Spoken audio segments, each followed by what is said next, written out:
عمري ما احب غير الاهلي ولا في غيره يفرحني. هو مفيش غيره بيفرحني اصلا. ده رقم واحد ومالوش واحد وبابا الشغلانه. واي حاجه عايز تقولها قولها. اقول لك حاجه، انت حقك تحلم، بس انا حقي ان انا احقق حلمك. انت حقك تعيش الوهم، بس انا حقي احقق الوهم اللي انت عايش فيه. ليه؟ عشان انا ملك القاره، انا ملك الحته دي.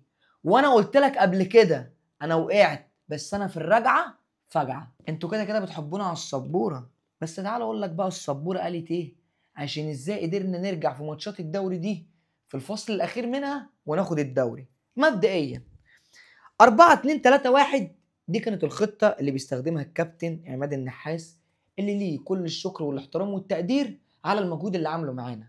تعقيبي عليه في لقطة واحدة وهي لقطة علي معلول، لكن غير كده الراجل محترم، الراجل كان متفاني لعمله، الراجل كان بيعمل كل حاجة صح. طيب اللي كان بيحصل كالآتي، إن مارسيل كولر كان بيلعب بنفس الخطة، ولكن هنجيب لعيب. الشناوي كده كده ما اتغيرش على مستوى ثابت، بيحصل تذبذب، بيحصل بس الشناوي بالنسبه له رقم واحد. طيب قلوب الدفاع، طبعا كلنا عرفنا ان الكابتن رامي ربيعه ماشي. طيب لعب قلب الاسد ياسر ابراهيم، واسد الاطلس اشرف داري، والاثنين سدوا. ولما دخل عليهم الولا مصطفى العش بتاع زد ال 10/10، مصطفى العش قدر يسد في ان هو يعرف يخرج بالكوره، فغطى لي الحته دي تماما. محمد هاني زي ما هو، وكوكا اللي كان عليه اختلافات كتير بسبب ان هو دايما مسك الخط، هو مش لاعب خط. كوكا اللي كان عليه اختلافات كتير بسبب الايه، اللمسه الاولى. لكن كابتن عماد النحاس بدا يتدارك المشكله دي، فعمل كالاتي: افرد السوليه، افرد يا مروان، تعالى لي يا كوكا، خش يا عش، خش يا ياسر او يا داري يا محمد هاني. احنا بقينا بنلعب بثلاثه 3-4. طيب ده في مرحله ايه؟ في مرحله التحضير. نيجي بقى عند مرحله تطوير الهجمه. ارجع يا باشا انت هنا مكانك. تمام. مرحله تطوير الهجمه او الخروج او قبل الخروج بالكوره، كان في لعيب هنا رقم 6 اسمه ايه؟ كابتن مروان عطيه. وكنا بنقول عليه كابتن مروان عاشور لكون ان هو كان بياخد الكوره ويرجع لورا ايام مارسيل كولر. ولكن مروان عطيه كالاتي: مروان عطيه كان بياخد الكوره وتمريرات تقدميه. العب هنا. طب انت لو هنا واحده بوش رجلك الخارجي الناحيه الثانيه. طيب مبدئيا انت لو هنا هتفتح الملعب بالمنظر ده. في فمروان عطية من الآخر قدر يعمل نهاية سيزون تليق بمركز 6. تمام، كأحسن مركز 6 جوه مصر في الفترة الأخيرة. عشان كده مروان عطية يستحق الاستثناء عليه، وعشان كده مروان عطية في مرحلة الخروج بالكورة كان رقم واحد في نص الملعب، وفي مرحلة تطوير الهجمة والتلت الأخير كان من الآخر كده كان خلى إمام عاشور يروح خطوتين لقدام. ليه؟ لأن لما كان مروان عطية بيلعب أيام مارسيل كولر كان بيقعد يرجع بالكورة، فامام كان بيضطر ياخر خطوتين لورا عشان يخش في مرحله بناء الهجمه. طيب كان كل اختلافي معاه ان هو كان بيلعب بالكابتن عمرو السوليه، وانا مش مختلف مع الكابتن عمرو السوليه في حاجه، لكون ان هو من الاخر من 2021 الكوره معاه ما بقتش زي الاول. تمام، لكون بقى عامل السن واللياقه البدنيه ودي سنه الحياه والدنيا دي كلها. فبالتالي السوليه كان ايه، كان يعني ايه دوره في الملعب؟ السوليه كان بيشارك في تحضير الهجمه عادي جدا، ينقل تمريرات مفتاحيه هنا، ولكن كان دور السوليه الاساسي حاجه واحده. ايه هو دور السوليه؟ بص يا طاهر، انت تخش هنا كده، وامام هيحمل لي هنا. هو مين؟ هو اشرف بن شرقي. تمام، عشان خاطر انا افضي السكه لمين؟ لمستر وسام. كان ساعتها عمرو السوليه كان بيجي في الحته دي يا اما يساند هجوميا عشان محمد طاهر يجي في الحته دي، يا اما كان يغطي على محمد هاني ومحمد هاني هو اللي يخرج. وساعتها انا كنت بروح بمحمد هاني وطاهر محمد طاهر وامام عاشور واشرف بن شرقي. فدي كانت مرحلة تطوير الهجمة ومرحلة نقل الهجمة للتلت اللي قدام. نيجي للتلت اللي قدام، قائد الهجمة فيه أحسن لعيب في أفريقيا، أحسن لعيب في مصر، أحسن صانع لعبة في مصر، أحسن صانع لعبة في أفريقيا، واللي يستحق يلعب في مستوى أوروبي. ومش هبالغ لو قلت لك إن إمام عاشور لو مع مدرب زي هانز فليك ممكن يعمل منه نسخة أقوى من بدري. ما تقوليش أنا ببالغ، ليه؟ هقول لك أنا ليه. إمام عاشور بيشوط باليمين، بيشوط بالشمال، بيميل على الجنب، بيعمل جبهه هنا ويعمل اوفرلود مع كابتن اشرف بن شرقي، بيعمل اسيستات دايما. تمام، بيستلم الكرة بيرفع عينه ينقل الملعب، بياخد الكرة ويخش كمهاجم تاني. في مرحلة الضغط هيرجع طاهر هنا، ويخش امام، ويخش وسام ابو علي هنا، وبن شرقي وطاهر هم اللي هيروحوا على الباكات.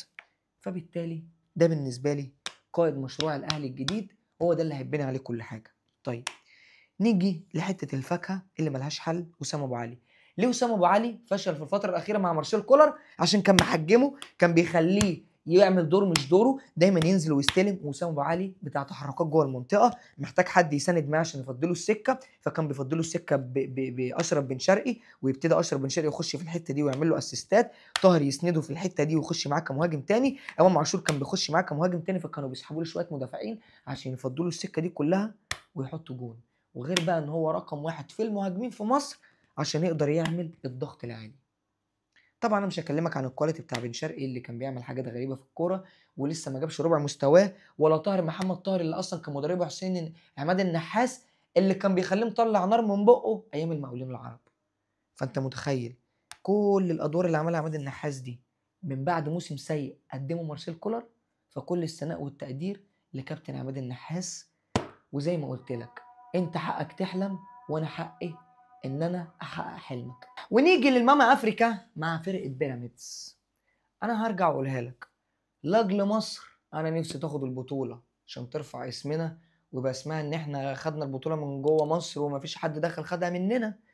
لكن قلبي ده والله العظيم بيقول لي هتطلع صفر بطولات يا بيراميدز، هتخسر افريقيا، هتخسر الكاس من الزمالك. طيب بص يا ابن الحلال، انت لعبت بالخطه اللي انا قلت لك المره اللي فاتت، بس انت غيرت تغييره واحده.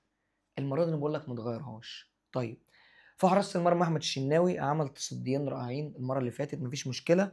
الشيبي، مرعي، احمد سامي، محمد حمدي، لكونه ان هو بيعرف يركز هنا، فبالتالي انا بقفل بثلاثه ورا، ودايما الشيبي هو اللي طاير هنا، تمام، عشان احمد عاطف قطه بيخش لي في نص الملعب ويعمل لي كثافه في نص الملعب، والشيبي هو اللي دايما عامل اسيستات من هنا.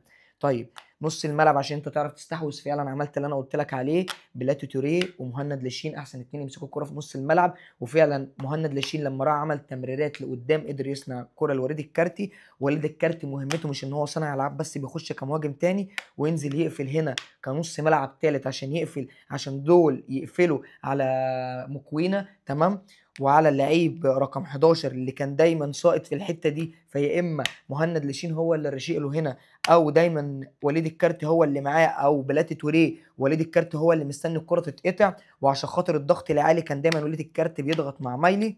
كل الكلام ده حلو وجميل طبعا، وابراهيم عادل، ولعبت هنا بقطه.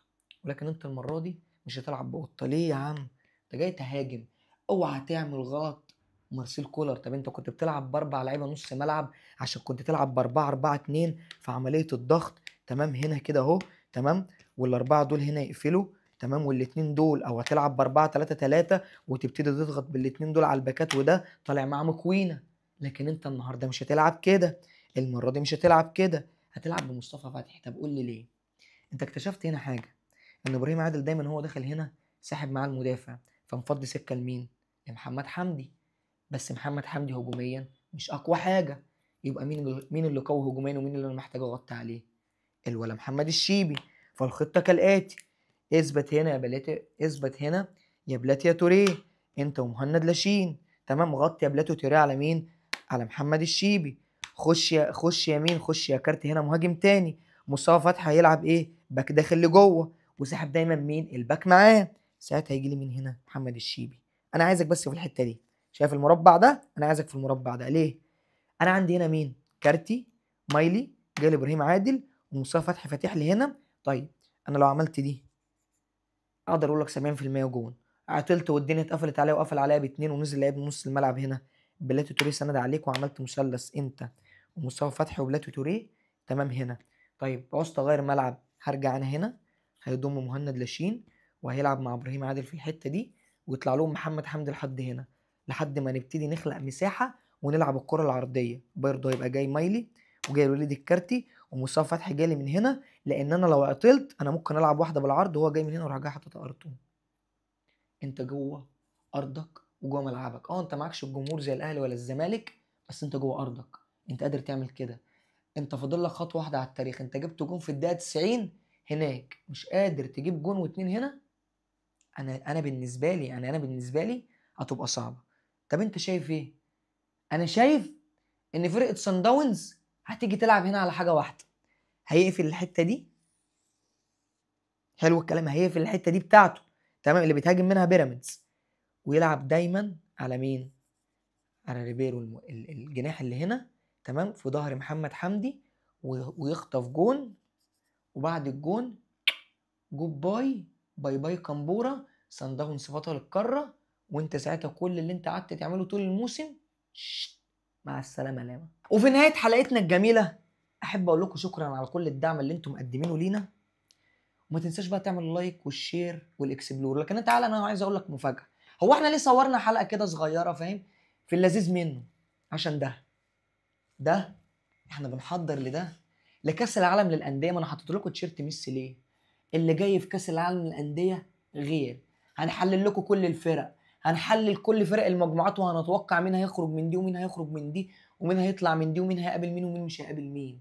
فانتظرنا في كاس العالم للانديه، ومش منتظرين منكم غير الدعم واللايك والشير والكومنت الجميل اللي هتقول لي رايك فيه في الحلقه.